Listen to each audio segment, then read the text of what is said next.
Season 2 की शुरुआत एक फ्लैशबैक सीन से हुई। 1775 में एक ब्रिटिश कैप्टन कुछ सोल्जर्स के साथ अपनी जान बचाने केव्स के अंदर छुप गया। केव की एक दीवार को हाथ लगाते ही कैप्टन के सामने डीमन डायमेंशन का पोर्टल ओपन हुआ। इससे पहले कि ये लोग कुछ समझ पाए, इन अमेरिकन सोल्जर्स ने ढूंढ लिया और फिर इनके बीच गोलीबारी शुरू हो गई। इसी लड़ाई के दौरान एक ब्रिटिश सोल्जर एक्सीडेंटली पोर्टल से निकली विस्परिंग आयरन गोली के कांटेक्ट में आ गया। डीमन के कंट्रोल में आते ही वो सोल्जर्स अमेरिकन पर भारी पड़ने लगा, बट आखिरकार रिबल्स ने उसे गोली मारकर पोर्टल के अंदर भेज दिया। ये देखकर कैप्टन समझ गया कि पोर्टल से निकली गोलियां आपको सुपर ह्यूमन स्ट्रेंथ दे सकती हैं। कैप्टन के पास वैसे भी खोने के लिए कुछ नहीं था, तो उसने खुद से पोर्टल के दरवाजे पर जाकर अपनी बॉडी डीमन के हवाले कर दी। Back to the present time. Gabe और ईडन विस्परिंग आयरन के बुलेट जमा करने ओमेगा डोर या ब्लैक डोर के पास चले गए। इन्हें कुछ बुलेट्स मिल भी गए, बट तभी वहां पर कोस्ट गार्ड्स आ गए। अपने काम को सीक्रेट रखने ईडन ने क्राउन ऑफ शैडोज की मदद से गार्ड्स को ठिकाने लगा दिया। सेमिनी स्क्वाड उनकी पहली 0 बजट मूवी द स्प्लैटरिंग के प्रमोशन में लगे हुए थे। यहीं पर गेब ने नोटिस किया कि शायद किन्सी आज भी अंदर से स्कॉट को चाहती है। टाइलर ने हेडकी की मदद से जैकी के दिमाग में हिस्ट्री बुक डाल दी ताकि समर रीडिंग का सारा टाइम ये रोमांस करते हुए बिता सकें। डिटेक्टिव डैनियल ने नीना को बुरी खबर दी कि एली का कोई पता न लगने की वजह से कुछ दिनों बाद पुलिस उसके केस को क्लोज कर देंगे। बोर्ड ये सुनकर बहुत निराश हुआ। फिर डंकन ने नीना को गुड न्यूज दी कि ब्रायन के जापान से वापस आते ही वो और डंकन शादी करने वाले हैं। यहीं पर ब्रायन ने नीना को भी फिर से डेटिंग करने की सलाह दी। गेब और ईडन विस्परिंग आयरन से नई मैजिकल कीज बनाने वाले थे। इन्होंने फौरन जंगल के बीच बसे कैबिन पर कब्जा करके वहां अपना बेस बना लिया।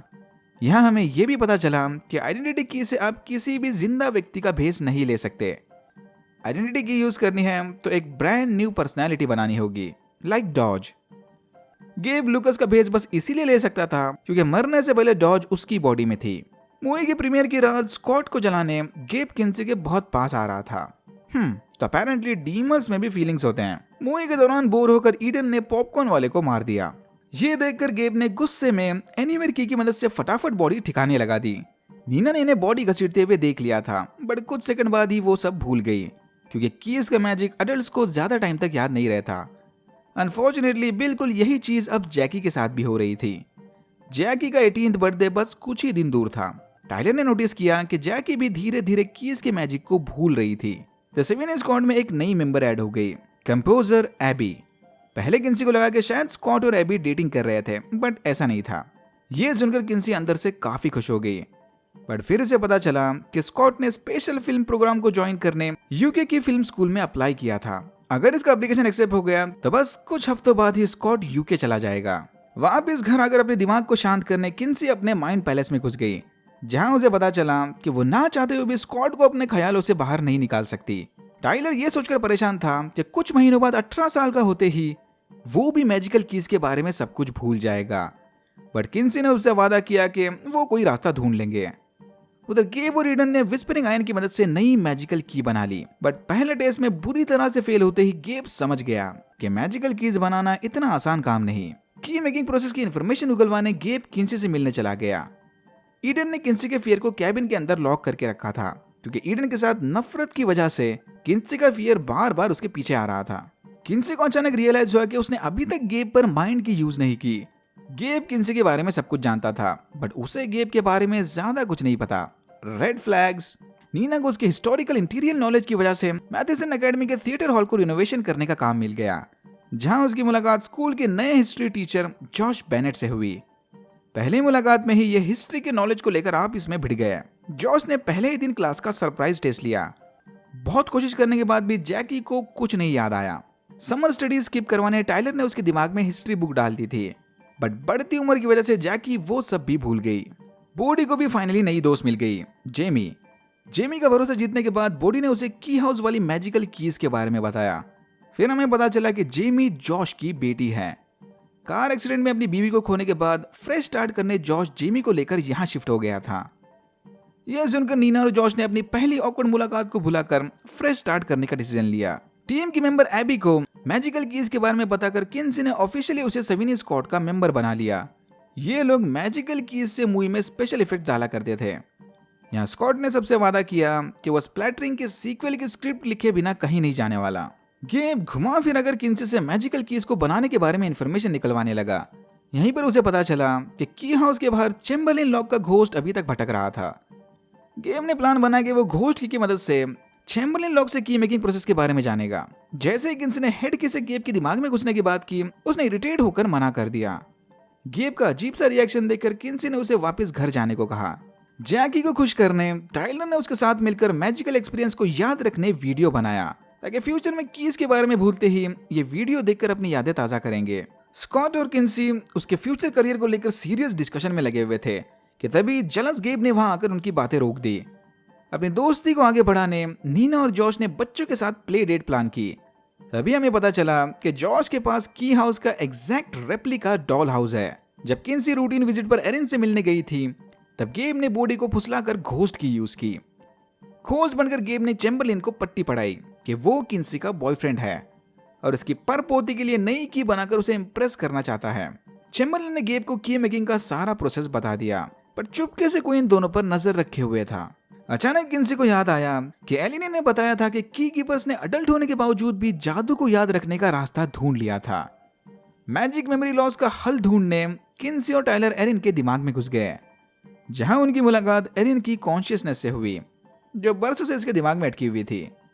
एरिन को शांति से सब कुछ समझाने के बाद किन्सी और टाइलर ने उसे आजाद कर दिया। कॉन्शियसनेस रिस्टोर होते ही एरिन वॉज पूरी तरह से ठीक हो गई। 23 साल पहले एरिन की हाउस में बैठी हेड की को यूज कर रही थी कि तभी एक्सीडेंटली वहां की नौकरानी ने हेड की गिरा दी, और बस तब से लेकर आज तक एरिन उसके दिमाग के अंदर अटकी हुई थी। बैंक का पैसा वापस मिलने तक एरिन लॉक्स के साथ की हाउस में रहेगी। एरिन ने सबको चेतावनी दी कि उन्हें जल्दी से जल्दी सारे कीज को तबाह कर देना चाहिए। जॉर्ज मर गई तो क्या हुआ, वो कीज में छुपी शैतानी शक्तियां बच्चों को जादू का आदी बना देगी। बट टाइलर और किन्सी को लगता है कि कीज उनके पास बिल्कुल सेफ हैं। स्कॉट को सबकी नजरों में गिराने गेब ने ईडन के साथ मिलकर प्लान बनाया। म्यूजिक बॉक्स की मदद से स्कॉट की बॉडी को कंट्रोल करके ईडन ने उससे गेब को पिटवा दिया। स्कॉट का ये बर्ताव देखकर सब काफी हैरान थे। म्यूजिक बॉक्स को वापस की हाउस में जाकर रखते वक्त ईडन ने एनीवेयर की गवा दी। एनीवेयर की अब क्लूलेस डंकन के कब्जे में आ गई। बॉडी को घर में एक और नई की मिल गई, स्मॉल वर्ल्ड की।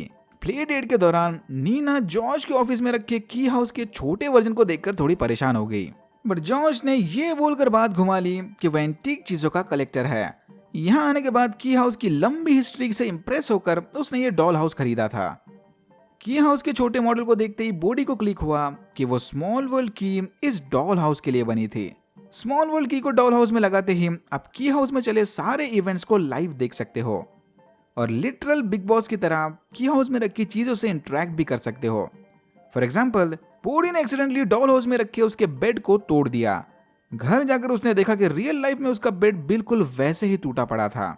जल्दी जल्दी में बॉडी डॉल हाउस से स्मॉल वर्ल्ड की को निकालना भूल गया और इसी चक्कर में एक स्पाइडर डॉल हाउस के अंदर घुस आई। डॉल हाउस के अंदर घुसते ही वो स्पाइडर की हाउस में जाकर जायंट स्पाइडर बन गया। बॉडी ने समय रहते जेमी को कॉल करके उस स्पाइडर को मरवा दिया।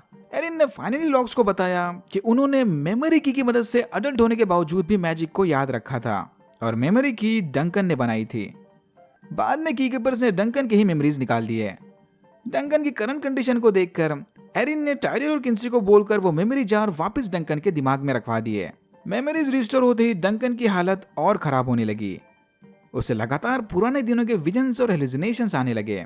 सारे समझ गए कि डंकन को ठीक करने इन्हें जल्द से जल्द मेमोरी की ढूंढनी होगी। एक और धमाकेदार फेल्ड एक्सपेरिमेंट के बाद गेब समझ गया कि चेम्बरलिन ने उससे झूठ कहा था। गेब गुस्से में वापस बॉडी को फंसाकर चेम्बरलिन से मिलने चला गया, जहां चेम्बरलिन ने उसे बताया कि उसकी आत्मा पर लगे पैरासाइट को देखते ही वो समझ गया था कि गेब एक डीमन है और नई मैजिकल की सिर्फ एक लॉक ही बना सकता है, बाकी किसी का खून काम नहीं करने वाला। चेम्बरलिन ने गेम को बातों में बिजी रखकर सैम के घोस्ट को उसकी बॉडी में घुसने भेज दिया, पर समय रहते गेम ने वापस अपनी बॉडी पर कंट्रोल करके सैम को बाहर निकाल दिया। तो वो चुपके से नजर रखने वाला बंदा सैम था। किन्सी को फाइनली रियलाइज हुआ कि बिना फियर की जिंदगी जीने में मजा नहीं। किन्सी के पुकारते ही उसकी फियर केज तोड़कर वापस किन्सी के दिमाग में घुस गई। स्कॉट ने किन्सी को बताया कि उसे गेब और ईडन पर थोड़ी नजर रखनी चाहिए, क्योंकि वो दोनों कुछ दिनों से बड़ा ही अजीब सा बर्ताव कर रहे थे। जॉश कुछ स्टूडेंट्स को अपना एंटीक हिस्ट्री कलेक्शन दिखा रहा था। जॉश ने इन्हें बताया कि उसके एंसेस्टर्स अमेरिकन रिवॉल्यूशनरी वॉर के वक्त ब्रिटिश आर्मी के लिए लड़ते थे। बरसों से यूनिक बुलेट जॉश के परिवार का हिस्सा है। वह बुलेट एक्चुअल में विस्परिंग आयन थी। महंगा देखकर गेब ने वो बुलेट चुरा ली, क्योंकि नए कीज बनाने इसे और विस्परिंग आयन की जरूरत थी। यहीं पर किंसी को भी यकीन हो गया कि गेब और ईडन के बीच पक्का कुछ चला है। मेमोरी की को ढूंढने की खातिर एरिन ने टाइलर की मदद से रेंडल के साथ वाली आखिरी मेमोरी बाहर निकाली, जिसके अंदर यह साफ साफ दिख रहा था कि रेंडल ने मेमोरी की स्कूल के कैंपस में कहीं छुपाई थी। गेब ने प्लान बनाया कि वो म्यूजिक बॉक्स की मदद से किंसी को कंट्रोल करके उससे नई मैजिकल की बनाएगा। बट की हाउस जाते ही उसे पता चला कि टाइलर और किंसी डंकन की बनाई मेमोरी की मदद से उसकी मेमोरी रिस्टोर करने वाले थे। यह सुनते ही गेब ने किंसी के बजाय डंकन को अपना टारगेट बना लिया, क्योंकि वो जानता था कि डंकन कीज बना सकता है। डंकन फ्लैशबैक मेमोरी से परेशान होकर डिस्ट्रैक्शन के लिए दिन रात गराज में बैठा उसकी मसल कार को रिस्टोर करने लगा। टाइलर मेमोरी की को ढूंढने गेब और लोगन के साथ स्कूल कैंपस चला गया, जहां टाइलर ने हरक्यूलिस की मदद से कैंपस में रखा बेंच उखाड़ कर मेमोरी की ढूंढ ली। सीजन 1 और 2 के बीच वाले गैप में बॉडी को यह हरक्यूलिस की मिली थी। हरक्यूलिस की से उसके यूजर को सुपर ह्यूमन स्ट्रेंथ मिलती है। बॉडी थोड़ा दिमाग को शांत करने एनीवेयर की लेकर रूफस से मिलने चला गया, जहां रूफस ने उसे बताया कि एली के गायब होने वाली रात रूफस ने उसके घर में 2 डॉज को देखा था। नीना और जॉर्ज का रिलेशनशिप फाइनली नेक्स्ट लेवल पर पहुंच गया, and then they do it. Nina के वहां से जाते ही जॉर्ज ने देखा कि उसके ड्रॉर से किसी ने वो विस्परिंग आयन की बुलेट चुरा ली। जॉर्ज के इसी कलेक्शन में उन केओस वाले पोर्टल का पुराना स्केच भी पड़ा था, इंडिकेटिंग कि जॉर्ज उस दूसरी डायमेंशन वाले दरवाजे के बारे में जानता है। गेब और ईडन की पहेली को सॉल्व करने किंसी माइंड की लेकर पार्टी में चली गई। ईडन की पूरी तरह से नशे में धुत होते ही किंसी और स्कॉट उसके दिमाग में घुस गए, जहां उन्हें पता चला कि ईडन एक डीमन है और उसका बॉयफ्रेंड गेब ही डॉज है। ईडन के दिमाग से बाल बाल बचकर जिंदा बाहर आकर किंसी अपना टूटा हुआ दिल लेकर वापस घर चली गई। उधर की हाउस में टाइलर और एरिन ने मेमोरी की मदद से डंकन के सारे मेमोरीज रिस्टोर कर दिए। तभी वहां पर किंसी ने आकर इन्हें बताया कि गेब ही डॉज है।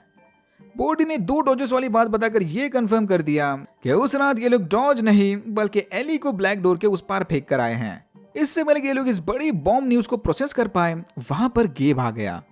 टाइलर और किंसी ने किसी तरह डंकन का बहाना देकर गेब को वहां से भगा दिया, ये बोलकर के गेब उनके पर्सनल फैमिली मैटर में ना पड़े तो ही अच्छा है। लकीली गेब मान गया। डंकन की मेमोरीज वापस आते ही उसे भी कीज की विस्परिंग सुनाई देने लगी। विस्पर्स को फॉलो करते हुए डंकन और टाइलर को रेंडल के कैसेट कलेक्शन में चेन की मिली। डंकन वो की लेकर एरिन के पास चला गया, बट एरिन को भी ये पता नहीं था कि वो चेन की काम कैसे करती है। एरिन ने डंकन को बताया कि इस डॉज का फुल एंड फाइनल सोल्यूशन निकालने से पहले वो कहीं नहीं जाने वाले, बट डंकन ने उसे समझाया एरिन को अब ये सब कुछ भूलकर अपनी लाइफ एंजॉय करनी चाहिए। वैसे भी इन मैजिकल कीज ने एरिन से उसकी आधी लाइफ छीन ली थी। अच्छा होगा अगर एरिन इन सबको भुलाकर अपनी बाकी की जिंदगी की हाउस से कहीं दूर बिताए। ईडन की मम्मी ने उसे बुरी खबर सुनाई कि उसके पापा का किसी दूसरी औरत के साथ अफेयर चला हुआ है, पर डीमन होने की वजह से ईडन को अब इन बातों से कोई फर्क नहीं पड़ता। गेब को शक ना हो इसीलिए किंसी ने किसी तरह खुद पर कंट्रोल करके उनके रिलेशन को जारी रखा। जैकी ने टाइलर को बताया कि उसे मेमोरी की यूज करने में कोई इंटरेस्ट नहीं है, वह आम इंसानों की तरह मैजिक फ्री नॉर्मल लाइफ जीना चाहती है। एरिन ने डंकन को लेटर लिखकर बताया कि वो अकेले ही डॉज को मारने चली गई। एरिन ने डंकन से झूठ कहा था कि उसे चेन की के बारे में कुछ नहीं पता। चेन की और स्पेशल लॉक की मदद से आप अपने अपोनेंट को जंजीरों में बांध सकते हो। एरिन गेब को जंजीरों में जकड़कर वापस वेल हाउस ले जाने वाली थी। किसी भी आजाद एको को वापस वेल हाउस ले जाते ही वो नष्ट हो जाएगी। एरिन का प्लान ऑलमोस्ट काम कर गया, बट तभी ईडन ने पीछे से हमला करके गेब को आजाद कर दिया। जंजीरों से छूटते ही गेब ने एरिन का गला घोटकर उसे मार दिया और प्लांट की मदद से उसकी बॉडी को जमीन में गाड़ दिया। मरने से पहले एरिन ने गेब के अंदर मौजूद लूकस को पुकारने की कोशिश की, बट उसका कोई फायदा नहीं था। गेब और ईडन के वहां से जाने के बाद लॉक्स ने एरिन की बॉडी को जमीन में धंसते हुए देख लिया, बट अब काफी देर हो चुकी थी। ईडन ने गेब को बहुत समझाने की कोशिश की कि अगर एरिन को गेब की सच्चाई पता चल गई, मतलब लॉक्स भी जानते होंगे कि यही डॉज है, बट ना, गेब की आंखों पर तो क्वीन किंसी के प्यार की पट्टी पड़ी थी। एरिन वाले हादसे के बाद गेब का भरोसा जीतने किंसी ने उसे कॉल करके बताया कि वो मेमोरी की डंकन पर काम कर गई और उसकी सारी यादें वापस आ गई। सीक्वल मूवी की शूटिंग करने के बहाने किंसी ने गेब और ईडन को की हाउस बुलवा लिया। लॉक्स ने स्कॉट के साथ मिलकर इन दोनों को पकड़ने का प्लान बना लिया। यहीं पर फाइनली स्कॉट और किंसी का फिर से पैचअप हो गया। ईडन और गेब के की हाउस में आते ही टाइलर और बॉडी ने ईडन को गेब से अलग कर लिया। फिर बॉडी ने जेमी की मदद से डॉल हाउस के जरिए ईडन को ग्लास के अंदर कैद कर लिया, बट कुछ देर बाद ही जॉर्ज के वहां आने की वजह से जेमी को डॉल हाउस से वो की निकालनी पड़ी। मतलब अब ईडन उसकी कैद से आजाद हो गई। ऊपर एक चिड़िया को रूम से बाहर निकलता देख गेब भी समझ गया कि ये लॉक्स उसे फंसाकर वेल हाउस के अंदर ले जाने वाले थे। एंड मोमेंट पर वहां पर ईडन ने आकर लॉक्स का सारा प्लान चौपट कर दिया। प्लान के फेल होते ही गेब ने उनसे एनीवेयर की छीन ली और बॉडी और डंकन को किडनैप करके उस कैबिन में ले गया। जाने से पहले गेब ने ईडन को धोखा देकर वहीं की हाउस में छोड़ दिया क्योंकि अब उसे ईडन की कोई जरूरत नहीं। गेब से धोखा खाने के बाद ईडन स्कॉट को ढाल बनाकर वहां से भाग निकली। गेब ने डंकन को धमकी दी कि अगर बॉडी की सलामती चाहते हो तो उसे गेब के लिए मैजिकल की बनानी होगी। ना चाहते हुए भी बॉडी को बचाने की खातिर डंकन ने गेब के लिए डीमन की बनाई। इस की के जरिए गेब किसी भी इंसान को डीमन में बदलकर अपना गुलाम बना सकता था। गेब का पहला शिकार बना उनके स्कूल का दोस्त हावी। वादे के मुताबिक डीमन की मिलते ही गेब ने डंकन और बॉडी को छोड़ दिया, बट कुछ देर बाद ही हावी को उन्हें मारने भेज दिया। ईडन के जैकेट से मिले फूड डिलीवरी बिल्स को ट्रैक करते हुए लॉक्स ने गेब के कैबिन इन द वुड्स को ढूंढ लिया और समय रहते बॉडी और डंकन को हावी के हमले से बचा लिया। फिर एक फ्लैशबैक सीन में हमने देखा कि 1775 में की हाउस अमेरिकन रिवॉल्यूशनरी वॉर का बहुत बड़ा हिस्सा था। लॉक्स यहाँ चुपके से अमेरिकन सोल्जर्स के लिए हथियार बनाया करते थे। ब्रिटिश कैप्टन फ्रेडरिक गिडियन ने अपने सिपाहियों के साथ की हाउस में रेड डाल दी। घर के अंदर से हथियारों को जब्त करके गिडियन सारे लॉक परिवार को मारने वाला था, बट तभी बेंजामिन लॉक अपने साथ कुछ रिबेल सोल्जर्स को ले आया और गिडियन के साथियों पर हमला कर दिया। इसी लड़ाई के दौरान गिडियन ने बेंजामिन के पापा पीटर लॉक को मार दिया और अपने सोल्जर्स के साथ केव्स के अंदर जाकर छुप गया। यहाँ केव की दीवार को छूते ही गिडियन के सामने वो ब्लैक पोर्टल खुल गया। वही सीरीज के ओपनिंग वाला सीन। विस्परिंग आयन के कांटेक्ट में आकर गिडियन खुद भी एक डीमन बन गया, बट फिर अमेरिकन रिवॉल्यूशनरी आर्मी ने उसे पकड़कर फांसी पर चढ़ा दिया। मरने से पहले गिडियन ने अपने पीछे उस ब्लैक पोर्टल से रिलेटेड नोट्स और विस्परिंग आयन का टुकड़ा छोड़ा था, वही नोट जो अभी जॉश के पास थे। मतलब गिडियन ही जॉश का एंसेस्टर है। गिडियन के मरने के बाद बेंजामिन लॉक ने केव्स के अंदर पड़े विस्परिंग आयन और एंशिएंट अल्केमी की मदद से मैजिकल कीज बनाए। इसी ने ओमेगा की बनाकर ब्लैक डोर से उस पोर्टल को बंद कर दिया था। Okay, back to the present time.